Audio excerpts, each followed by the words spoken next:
libreng medical ng serbisyo, pinaagi sa Ascenso Free Hospitalization Program ni Congressman Ando Waminal, padayon sa pagtabang sa mga misamis noon. Ani ang report ni Leon Shumidalio. Usa sa pinakamanundanong proyekto sa Team Ascenso Administration mao ang Ascenso Osamis Pre-Hospitalization Program nga unang gilunsad nitong Hulyo tuig 2019 atol sa unang bulan sa paglingkod ni Osamis City Mayor o kasamtangang 2nd District Representative o Assistant Majority Floor Leader Congressman Sancho Fernando Ando Waminal isip mayor sa dakbayan sa Osamis. Ang maong programa naghatag og dako nga kahupayan alang sa mga Osamis noon nga naglisod sa pinansyal nga aspeto. Ilabi na kung adunay medikal nga emerhensya. Sa usa ka pasalamat og surprise Christmas fellowship with the media nga gipagayon baguhay pa lamang sa Ascenso Osamis Session Hall uban sa suporta nila Governor Attorney Henry Waminal o Osamis City Mayor Attorney Henry Inde Waminal Jr. Gisaysay ni Kong Ando ang mas nagkalapad nga nasakop sa programa. Sumala pa niya ang programa dili na limitado sa mga lokal nga tambalanan sa Osamis. Sa tuig 2024 ang ilang buwatan nakapadala og labaw pa sa napulo ka mga pasyente sa mga specialty hospital sa Manila sama sa Philippine Heart Center, Kidney Center ug Lung Center. Just like this free hospitalization program that we started years back, right now, and I think I've made the announcement before, it's not only limited anymore to the local hospitals, but this year, we have sent more than 10 patients to Manila, no, to be brought to the specialty hospitals. What are the specialty hospitals? Heart Center, Kidney Center, Lung Center.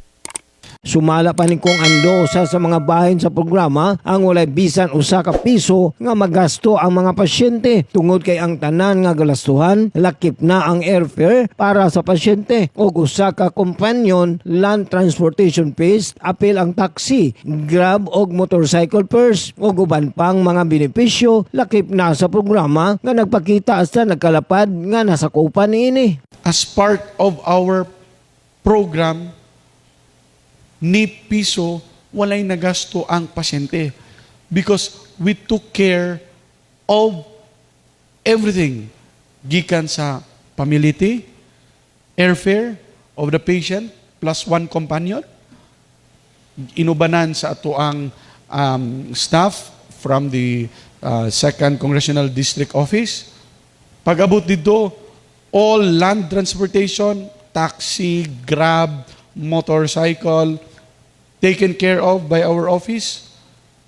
Pag-abot sa hospital, check-in ang pasyente, kinahanglan og kinahanglag temporary residence ang watcher, ang stay sa gawas sa hospital taken care of by our office, the food taken care of by our office, and paggawas sa pasyente, even if moabot og 1.2, 1.3 million, taken care of.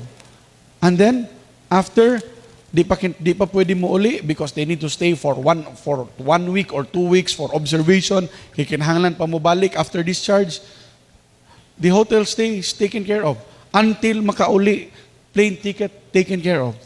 So, that is the expansion of our free hospitalization program. Dugang pagdasig sa kongresista alang sa mga misamisnong may balatian, diin matud pa niya. So those who are in need, nga, if you've been referred, you went to your local doctor here in Osamis, and then you've been referred to Philippine Heart Center if you have a heart problem, Philippine Kidney Center or Lung Center because you have a lung or a kidney problem, don't hesitate to reach out to our office, no?